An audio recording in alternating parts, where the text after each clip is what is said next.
دوسری بات یہ کہ یہ بات میں بہت سنتا ہوں، لوگ یہ کہتے ہیں کہ استاد صاحب ہر چیز میں مداخلت کرتے ہیں، اور یہ بہت زیادہ یہ چیز لائی جا رہی ہے۔ تو میں اس میں چند باتیں 1 2 3 کر کے بتاتا ہوں تاکہ آپ حضرات کو یا جتنے بھی میرے سننے والے ہیں، دیکھنے والے ہیں، ان کو اندازہ ہو جائے کہ 15-20 سال سے یہ میرا موضوع ہے، ریاست کی کیا اہمیت اور ریاست کی حفاظت کے لیے افواج کی جہاد اور مجاہدین کی کیا اہمیت ہے، اور جو لوگ ریاست کے خلاف مسلح خروج کریں ان کے کیا احکام ہیں، اگر وہ تکفیر کریں تو وہ خوارج ہیں، تکفیر نہ کریں تو وہ معتزلہ ہیں، اور یہ ہمارے ہاں شرع عقائد، العقیدہ الطحاویہ، تمام جتنے ہمارے اشاعرہ، ماتریدیہ، جتنے عقائد کی کتابیں ہیں، فقہ حنفی، شافعی، مالکی، حنبلی، حتیٰ کہ خود سلفی فقہ میں بھی یہ سب چیزیں متفق علیہ ہیں۔ احادیث میں صحیح بخاری، صحیح مسلم میں ان کا میں حوالہ دیتا ہوں۔ پروپیگنڈا کرنا کسی ریاست کے خلاف یا کسی ریاست کے اندر ایک پروپیگنڈا کر کے لوگوں کو مایوسی پھیلانا، اور بین الاقوامی سطح پہ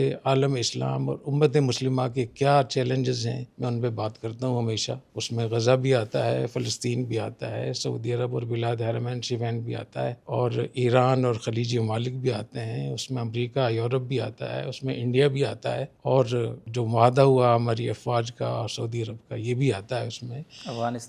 افغانستان تو خاص طور پہ موضوع رہتا ہے میرا، اور میرا چونکہ جیسے بہت سے لوگ کہتے ہیں کہ یہ ہماری فیلڈ ہے، تو جتنے بھی لوگ مجھے سنتے ہیں یا مجھے جانتے ہیں ان کو یہ معلوم ہونا چاہیے کہ یہ جہاد اور مجاہدین اور یہ عسکری تنظیمیں اور افغانستان اور بین الاقوامی سطح پہ جتنی بھی یہ مسلح گروپ ہیں، یہ میری فیلڈ ہے۔ سب سے زیادہ میری زندگی ان کے اندر گزری ہے، ان کے اندر رہ کر گزری ہے، تو میں جو بات کر رہا ہوتا ہوں وہ مشاہدے کی بنیاد پہ کر رہا ہوتا ہوں، حقائق کی بنیاد پہ کر رہا ہوتا ہوں۔ تو اس میں اس سب کو میں سامنے رکھتے ہوئے پھر میں یہ بھی بتاتا ہوں کہ ہماری ریاست پاکستان کی کیا اہمیت ہے، اور افواج پاکستان کی کیا اہمیت ہے، اور دینی جو ہمارے مدارس ہیں یا علماء ہیں ان کے پاس کتنے مواقع ہیں پاکستان میں اسلامائزیشن۔ یہ وہ موضوعات ہیں جن پہ میں ہمیشہ بات کرتا ہوں، اور مجھے اس پہ بہت زیادہ تعجب ہوتا ہے کہ لوگ ریاست اور سیاست میں فرق نہیں کرتے۔ یہ سارے وہ امور ہیں جن کا تعلق ریاست کے ساتھ ہے۔ ریاست جب بن جاتی ہے اس کی حفاظت کرنا، اس کے لیے فوج بنانا، اس کے لیے مجاہدین کو تیار کرنا، یہ بھی ریاست سے جڑے ہوئے ہیں۔ اور جس سیاست سے میں منع کرتا ہوں کہ میرا اس سے کوئی تعلق نہیں، وہ سیاسی جماعتیں ہیں۔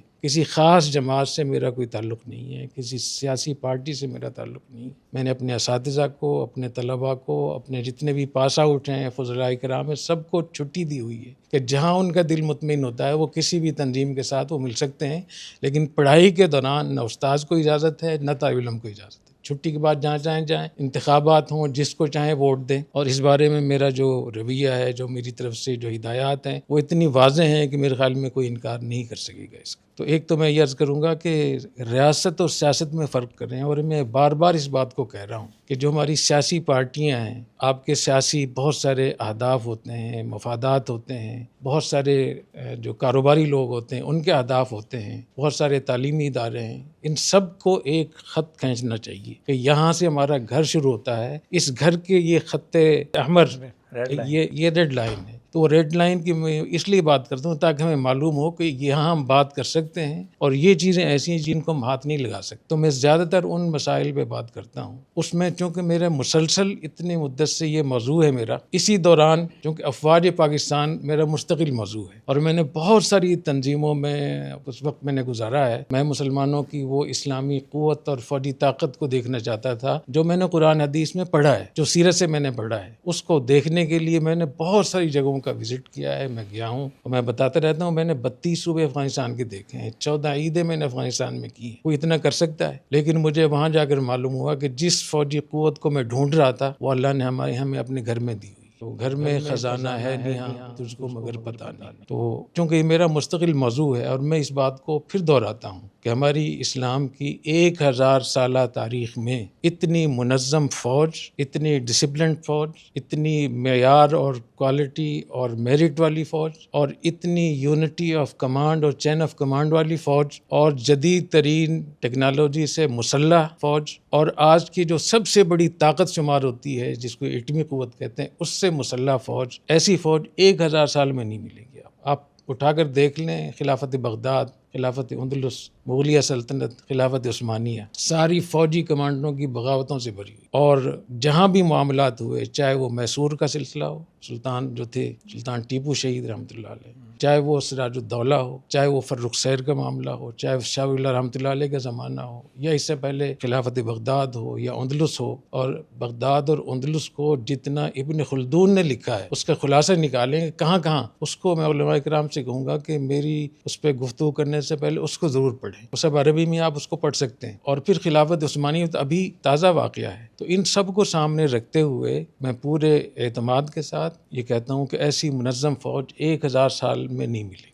باقی میں نے کبھی نہیں کہا کہ یہ فوج فرشتہ ہے، اس سے کوئی غلطیاں نہیں ہوتی۔ میں بار بار کہتا ہوں کہ فوج کا کوئی بھی جرنیل اگر وہ ظلم کرتا ہے، وہ الیکشن چراتا ہے، کچھ گڑبڑ کرتا ہے، اس پہ آپ بات کریں، اس پہ احتجاج کریں، عدالت میں جائیں، میڈیا میں جائیں، میں نے کبھی بھی اس کی حمایت نہیں کی۔ لیکن اگر وہ ایک گناہ کرتے ہیں یا 2 گناہ کرتے ہیں تو اس کی نیکی تو خراب نہیں ہوگی نا اس سے۔ کیا مدرسوں کی حمایت کرنے سے مدرسوں میں اگر کوئی گڑبڑ کر رہا ہے تو اس کی حمایت شمار ہوگی؟ تو میں یہ بار بار اس بات کی وضاحت کرتا ہوں کہ اللہ تعالیٰ نے اس ریاست کی حفاظت کے لیے جن لوگوں کو منتخب کیا ہے وہ افواج پاکستان ہیں اور وہ مجاہدین ہیں، اور مجاہدین کو اللہ تعالیٰ نے وہ عزت دی ہے جو تمام لوگوں پر، فضل اللہ المجاہدین القاعدین اجر عظیمہ۔